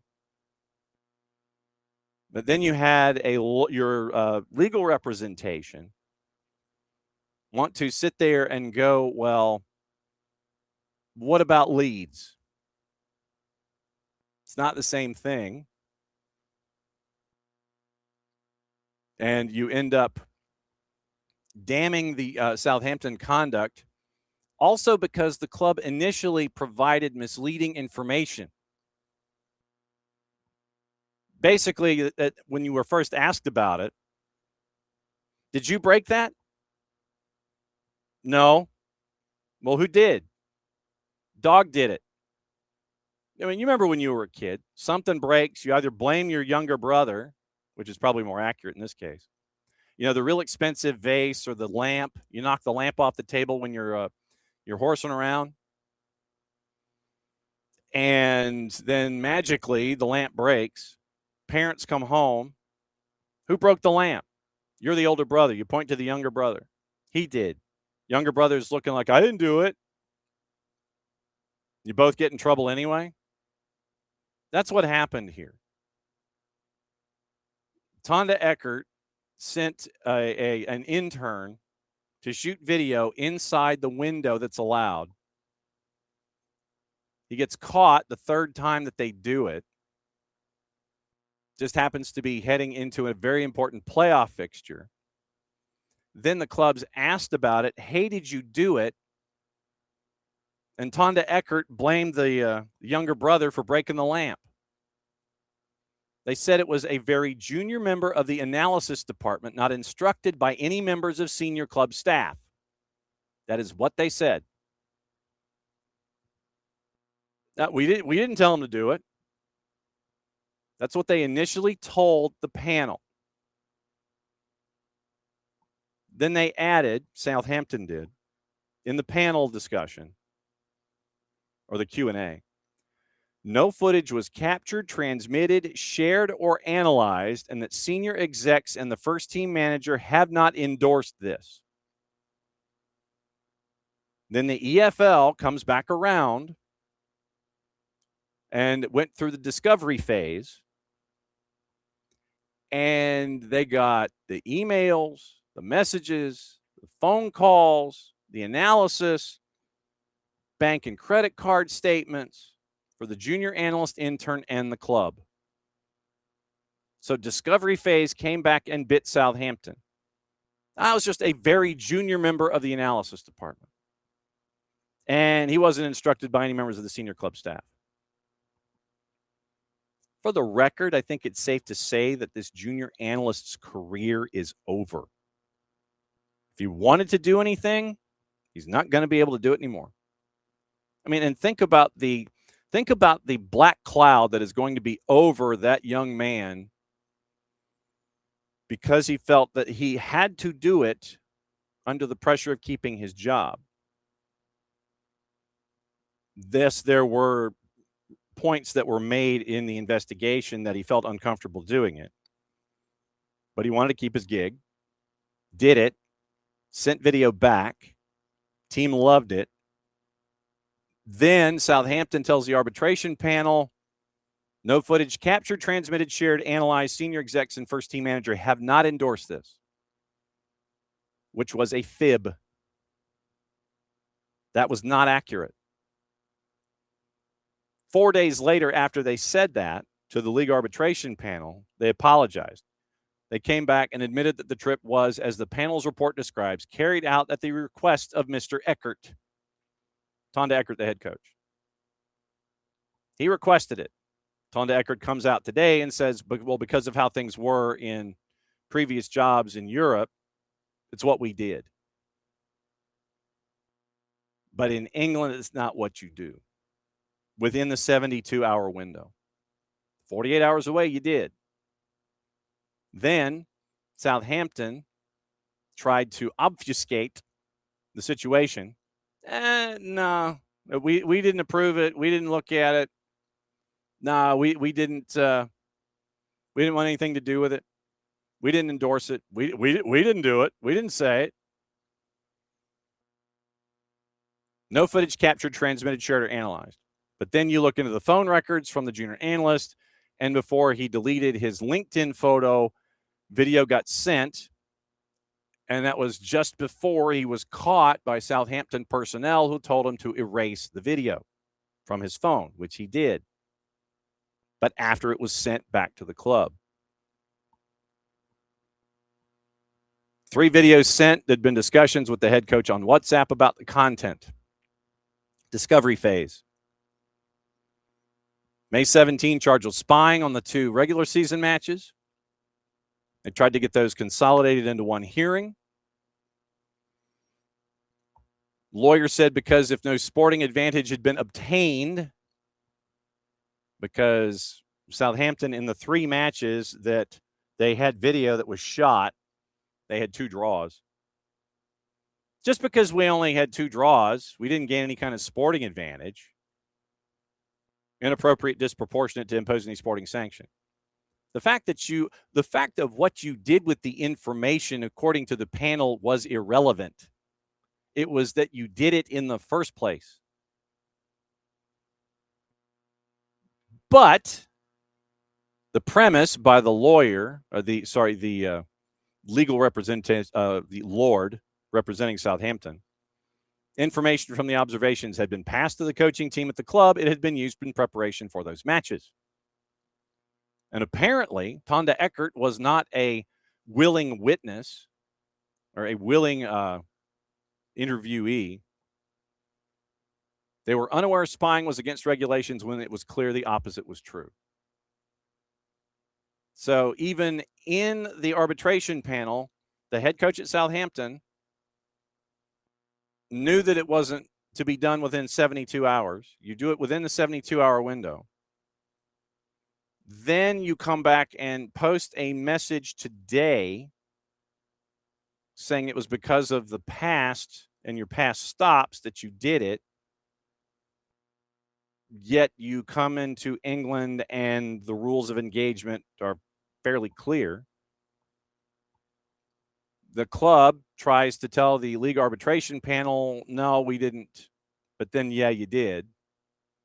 We didn't do anything. We didn't tell them to do it, but then, yeah, you did. And so the statement released once again yesterday by Southampton said that they would reflect carefully, review their processes, and ensure governance, oversight, and decision-making procedures are strengthened. And then it comes the backhanded compliment. We accept the club breached the relevant regulations, and we recognize that disciplinary bodies entitled to conclude the proof of sporting advantage was not necessary in order to establish a serious offense. But then they criticized the composition of the disciplinary committee, with one of members of the committee who played one match on loan for the club for Middlesbrough 32 years ago, and another panelist works for a particular firm, which in 2018 was contracted for legal work by Middlesbrough.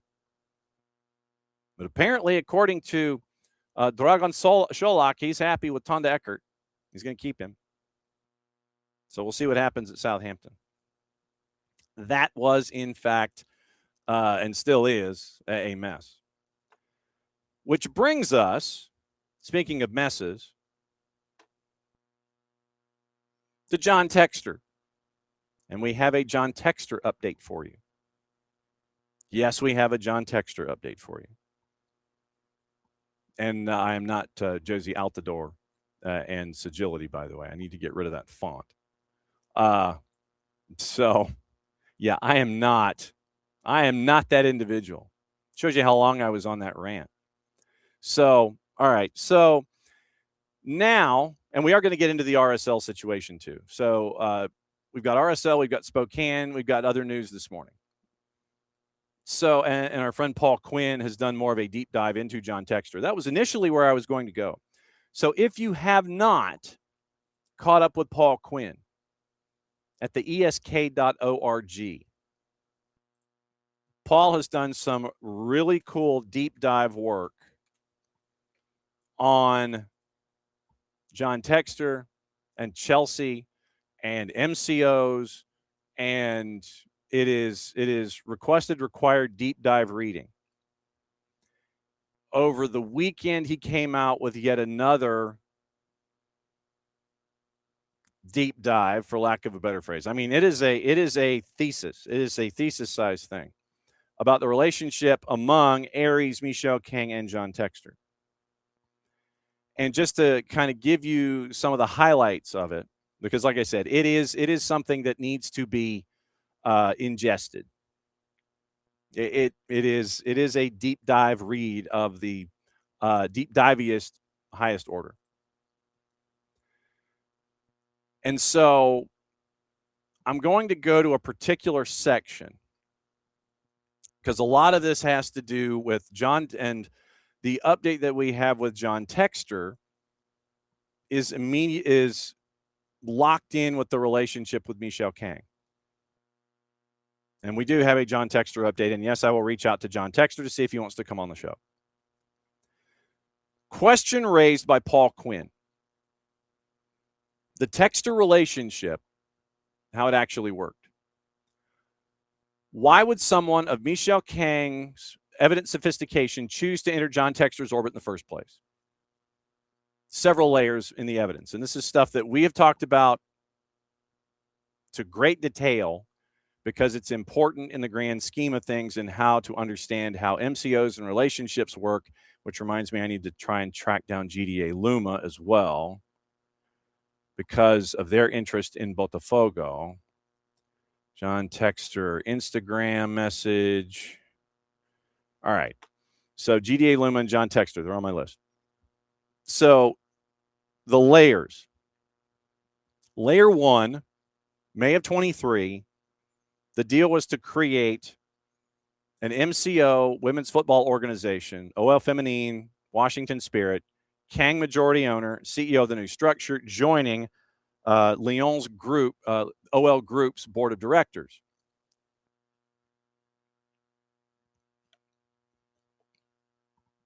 Her acquisition of OL Feminine was for that particular side of the equation. It was not meant to be into Texter and Eagle and all of that. She just wanted Olympique Lyon Feminine. She just wanted She wanted OLF. That's it. OL Group contributed to the women's team in exchange for 48% in the new entity. Splitting off the women's team creates new business opportunities. Michelle Kang admitted spinning off a women's team that's part of a men's team is a complicated business. The structural separation was a firewall between her capital and John Texter. I just want this part of this. I don't want to be a part of the whole thing. I just want to be able to spin off. I just want this part of it. And what that does, it's like, I'm going to take this and I'm going to do my thing. You've still got Lyon on the men's side and everything that you're doing with Eagle. You go ahead. I just want OL Feminine. I'm going to go over here. The Aries connection predates Lyon. January 24, Michelle Kang was announced as part of the group to buy the Baltimore Orioles. Alongside Michael Arrighetti, the co-founder and CEO of Aries, Mitchell Goldstein and Michael Smith, co-heads of Aries Credit. So she was co-investing. She and Aries were co-investing in things in early 2024. And so, knowing and seeing the landscape, she is investing in things with Aries. She has spun off OL Feminine from Eagle. Hey, I'm going to do my women's MCO, my multi-club organization. I want OL Feminine. You can have everything else. I just want this, and I'm going to go over here. Following year, 7 months later, she's investing in the Baltimore Orioles with Aries and Aries people. Well, with Aries people specifically. Co-founder, CEO, Aries Management, co-heads of Aries Credit. Aries was lending hundreds of millions of dollars in tranches at ridiculous interest rates in that time already to John Texter. Aries and Michelle Kang knew each other back to their days in the Baltimore Orioles. And so they see the situation going on with Texter. And I mean, it's not like I'm sure that, if they're sitting at Camden Yards, they're probably talking. Hey, man, you see what's going on with that? I'm sure they were talking about that. So initially, Kang was announced as part of the Orioles group, but chose not to invest, according to a spokesperson. So thought was she's going to go in as a part of the Rubenstein group to buy the Orioles. Eventually, she backed out.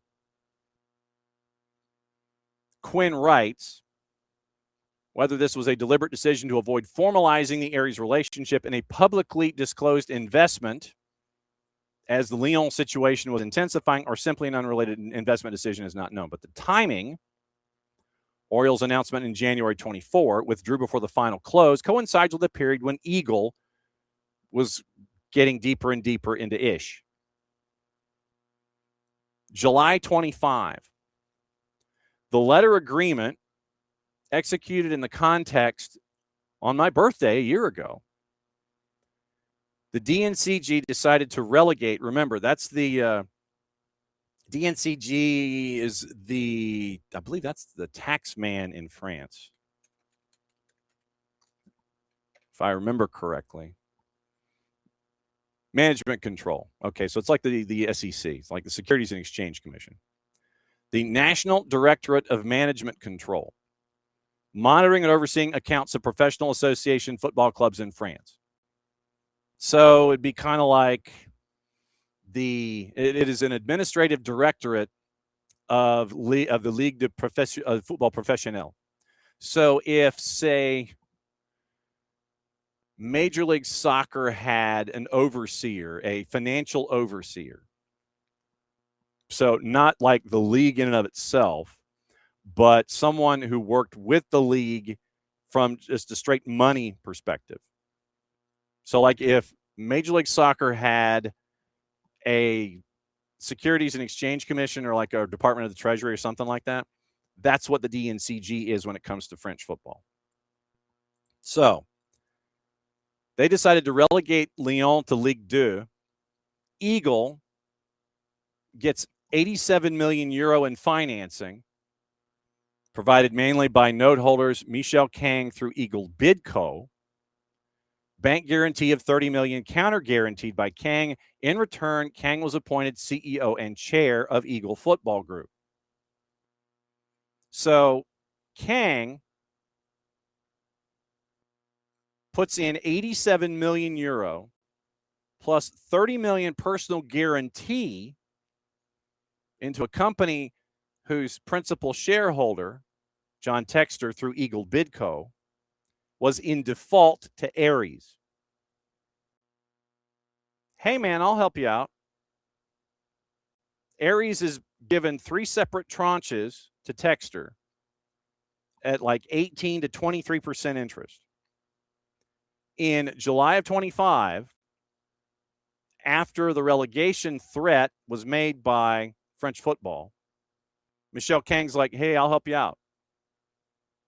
Here's 87 million in financing and a 30 million euro personal guarantee to a group that was in default to someone who she has at least relationships with on a professional level in Aries management. She knows how they dance. In exchange, she got the chairmanship and the CEO role. The agreement ensured no sale of Eagle football or subsidiaries before this month, protects Kang from leadership changes until June of next year. She also, according to the detailed account by John Textor, entered into a side agreement with Aries, establishing a 5-person oversight committee that governed the club's ops outside of the formal board structure. John Textor, in his version of events, said that this constitutes an illegal takeover of a publicly listed company that is currently being contested and under active legal dispute. But what Michel Kang did, going from, person who wanted to split off women's soccer from a larger company, Eagle Football, she went from just someone who was interested in a sale to someone who saw an opportunity.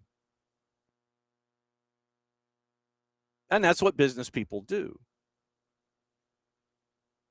She goes from, according to Quinn, Kang moved from minority board member to effective controller of the organization in a single transaction.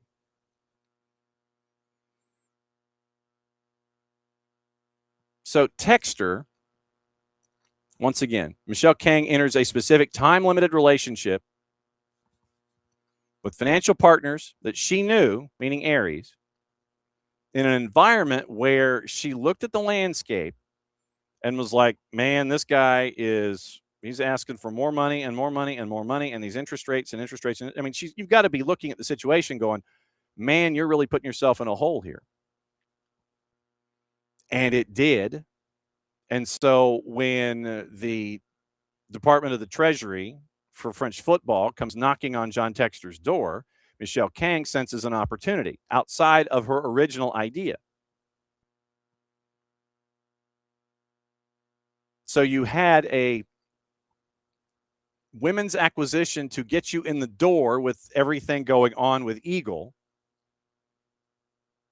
So you pick up OL Feminine, then you sense a problem, you're on the board, and then you take it, then you see the issue, and you stop the problem with your own investment. And so what you did is, and this is what Michel Kang, according to Quinn, did, and she worked 2 separate ideas, one that led to another. Paul says what makes her genuinely unusual, and this is where psychological insight lives, is that she appears to have combined authentic values women's sports, athlete welfare, equal pay, with a capacity for patient, opportunistic capital deployment that a Wall Street credit fund would recognize immediately. Paul ends with this quote. He says, the values are not window dressing. They are also not the complete picture. She is, in the most precise sense, a woman who plays long games in disorderly environments and wins most of them. Morning, Dawn Star. Good to see you. Morning, David. And David is in this morning, and he says, it's like buying tax liens. Payback is good, nice return, but also if you wind up getting the asset as a part of foreclosure, are you even better off? Know the potential outcome in either way.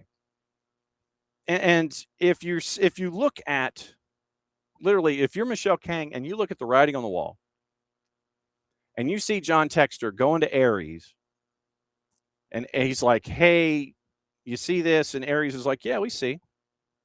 You need help, right? That'd be great.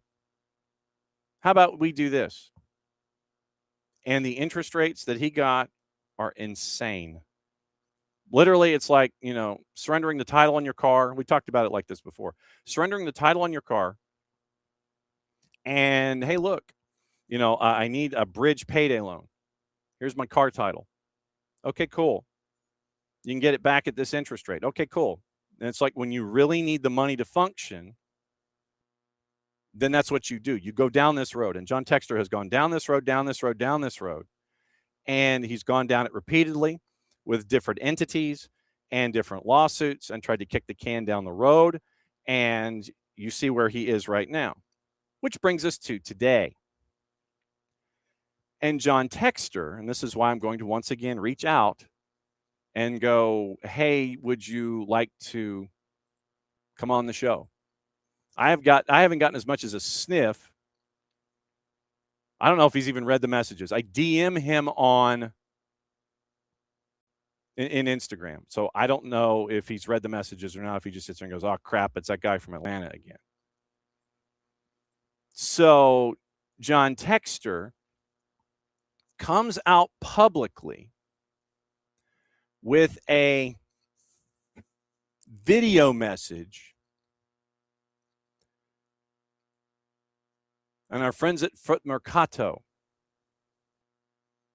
have the message. If you go to Informafogo, there's a video of John Textor. And the guy's not giving up. Literally, he's like Sheriff Buford T. Justice at the end of Smokey and the Bandit.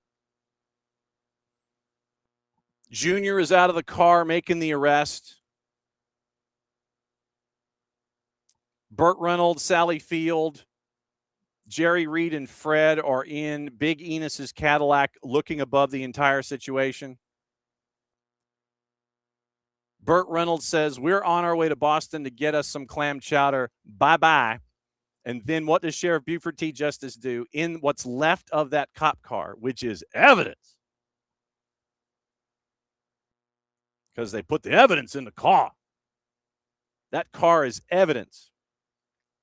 So Sheriff Buford T. Justice at the Lakewood Fairgrounds, God rest its soul, in Atlanta, Georgia, is chasing after Bandit Darville, Carey, and Cletus Snow. So John Textor is Sheriff Buford T. Justice, and he is driving after Big Enos's Cadillac with the four of them in it. And I don't know who Junior is to sit there and go, Daddy, you forgot your hat. But John Textor posted a video message that saith, quote, I am Botafogo, I am family. This club belongs to me, and I will never give up. I will not leave until I'm forced out. We will win even more titles, I promise you. I want to close a chapter. It's a story of promises made and kept. I arrived here in 2022 as a man, and I promised to make Botafogo shine. I wanted to show it to the world. I promised to restore this glorious and historic club to its former glory. Given everything we have accomplished, thanks to the love we have for the fans, we have kept that promise. Literally, that is what he said. English language video on the 4th anniversary, I guess, of the purchase of the club. Came out last night about 8:15. I am Botafogo. I am family. This club belongs to me, and I will never give up. I will not leave until I'm forced out. Well, you're getting pretty close, considering that Botafogo SAF is trying to find a way to pick up the pieces. See GDA Luma, who also loaned you a boatload of money and are now in the same situation that Michelle Kang was in with you at Eagle. Now GDA Luma is in the same situation with you at Botafogo. We will win even more titles, I promise you. I want to close a chapter. It's a story of promises made and kept. I arrived here in 2022 as a man, and I promised to make Botafogo shine. I want to show it to the world. I promised to restore this glorious and historic club to its former glory. Given everything we've accomplished, thanks to the love we have for the fans, we kept that promise. So that is what John Texter said in a video message that has been posted to social media, as GDA Luma tries to work with the Botafogo SAF to try and become the new owners of Botafogo. And John Texter literally is Sheriff Buford Chief Justice. I'm not giving up. Daddy, you forgot your hat. That's where we are with him right now, as he's trying to chase them down to Miami as they try to move an elephant from one place to another. So we're going to effort Paul Quinn, too, because it is a saga that we need to continue to discuss until the $25 million that Atlanta United is owed is paid, and then all parties can move on. And we're just going to check here. The registration bans, you can go to knowledge.fifa.com and you can see who has a registration ban. And Botafogo is in one once again as of May the 7th. Think about this. There have been, if you do a Botafogo search in registration bans since May the this year, you have 5 separate instances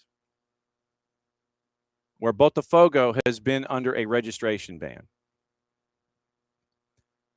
April 20th, May the 7th, May the 11th.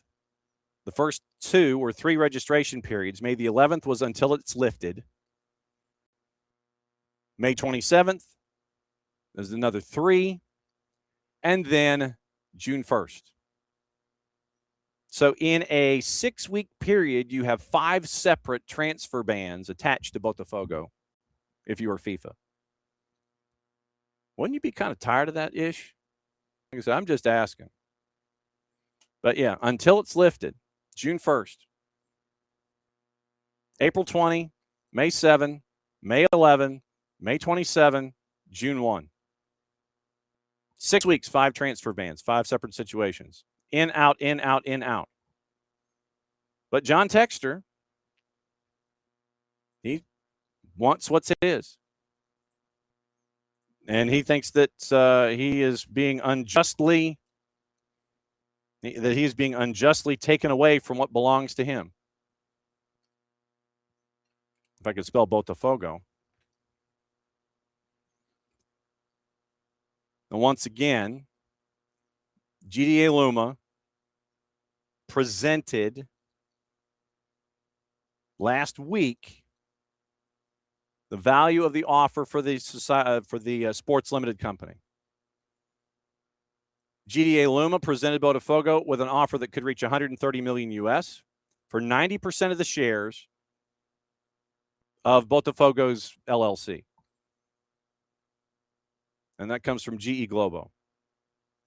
Fonda entered into the operations back in February when it participated in a $25 million loan, which we all know about. It was supposed to take care of the Thiago Almada transfer ban, or at least started the process anyway. Net terms, the investment would have been $22.8 million. Relationship between GDA and the social club grew closer. Globo had the association president, João Paulo Magalhães Lins, having meetings with Gabriel de Alba, the GDA of GDA Luma, outlining a possible future without his participation, meaning Textor's, in the SAF structure. Total value of the proposal takes into account the deduction of the previously made loan. In other words, the $25 million already invested would be included in the offer for 90% of the shares. According to Globo, internal concern about the terms of the loan agreement, because without a definitive agreement, Botafogo could be forced to pay at least $55 million due to default clauses and monthly interest of 20%. That's just to GDA Luma. That's not to Aries. It's a separate gig. Luma considered the favorite to take over control last week. Botafogo is still evaluating offers, including a new approach from Textor, as well as proposals from funds and multi-club groups. Meanwhile, the Association of Eagles and Aries are experiencing a legal ceasefire following the agreement to suspend legal disputes involving the SAF. They want to resolve the corporate issue during the calendar break for the World Cup. And so GDA Luma, this is their gig. This is what they do. Like we talked about with Michel Kang, GDA Luma identifies indebted companies with cash generation potential. Then it acquires debt at a discount, a big discount, usually with collateral. Then you gain influence or control of the operation. This white knight profiling is a very high-risk and technical investment. You are trying to get something and then pay a lot less than you would normally and then turn it around. Cost-cutting, governance adjustments, restructuring, digitization to recover value, and then in the future sell at a profit. That's what GDA Luma wants to do. So Gabriel de Alba is the GDA and GDA Luma. Gateway Casinos, Frontera Energy, Pat McGrath Labs, Cirque du Soleil. They say Cirque du Soleil. Post-bankruptcy restructuring during the COVID-19 pandemic. So that's what GDA Luma has done. That's their track record. And they want in now to take care of the money that they're owed, that they loaned out to John Textor. Of course, they're not going to sit there and go, yeah, we'll just go ahead and loan it out to you. That'll be fine. No, you at GDA Luma, you're doing what Michelle Kang did with her investment. You see an opportunity, you take OL Feminine, spin it off to the side, keep an eye on the other side of the aisle. Then when you see an opening, you go 34 wham and you go right through it. She's second level. She's taking care of things. GDA Luma, same thing. Considering that John Textor has been looking at other places. Now who can I turn to? Gabriel de Alba is like, yeah, GDA Luma, right here. Okay, what about you? Well, okay, we'll get you what you need. $25 million, but at 20%. Okay. Because John Textor is thinking about the immediate. Fix the immediate problem. Everything else down the line will work itself out. Immediate problem first. GDA Luma comes in. We'll loan you this money, 20% interest. Okay, cool. Here's my car. Here's my car title. Textor is looking at the immediate fix, not the long-term optimistic idea on his behalf that he can fix this. So that's where we are. So John Textor, on the 4th anniversary of getting ownership of Botafogo, came up with a message to the Botafogo fans that he's not giving up. I'm not giving up. I literally just have this Buford T. Justice idea at the end of Smokey and the Bandit. That's where he is right now. He's Buford T. Justice. But yeah, so we'll keep an eye on GDA Luma, and we'll keep an eye on Textor, and we will invite him on the show, and we will not get any kind of answer. So that's the latest there. All right. We got to get into a couple of other things, and one of those is an RSL. If you did not see this story, The folks at the Salt Lake City Trib have a bombshell that dropped yesterday. Title, Salt Lake Tribune. And you can donate, and you can also get an account at the Trib as well. Former teenage RSL player suing for $100 million, claiming teammates hazed him in the shower in the locker room. Jeffrey Dusnip, youngest player ever to sign with RSL when he joined in 21, says the team failed to protect him. Jason Batacao wrote the article. Signed in 2021 at the age of 16. Now, Dusnip is alleging 4 of his former teammates hazed him and a coach mishandled injuries at the club. Major League Soccer and the U.S. Soccer Federation failed to protect him. He's demanding $100 million in punitive damages, a lawsuit that claims their actions destroyed his soccer career. And so that is the article in and of itself. Dusnip left the team in 22, 15 when he started training, and 19, 16 when he joined the team. Required to use the locker room and shower used by adults without anyone supervising, according to the lawsuit filed last week in the 3rd District Court. It alleges 4 separate players with hazing. I mean, like I said, this is an article that you need to read. And Ricky has posted the link in the Twitch pitch.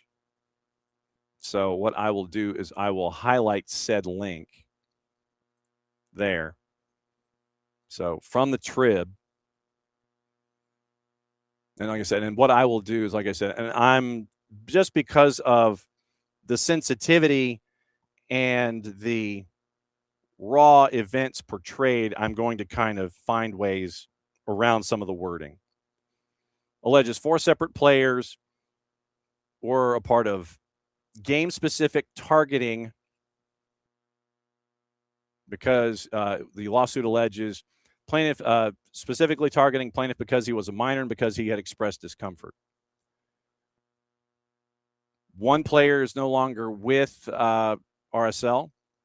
2nd player is on the club. 2 players are on the club, and the fourth could not be reached.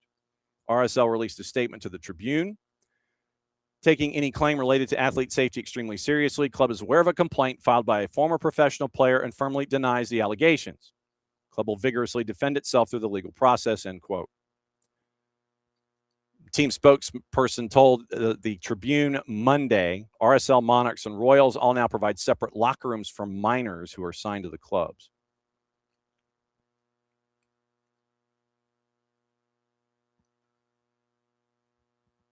Dusnip and his attorney did not respond to a request for comment as the article by Batacao was being produced and released by the Trib. Lawsuit also alleges RSL's keeper coach at the time forced him to train on an injured shoulder in 2021, quote, after accusing plaintiff of faking the injury, end quote. Caused Dusnip's shoulder injury to worsen, requiring additional medical treatment, according to the lawsuit.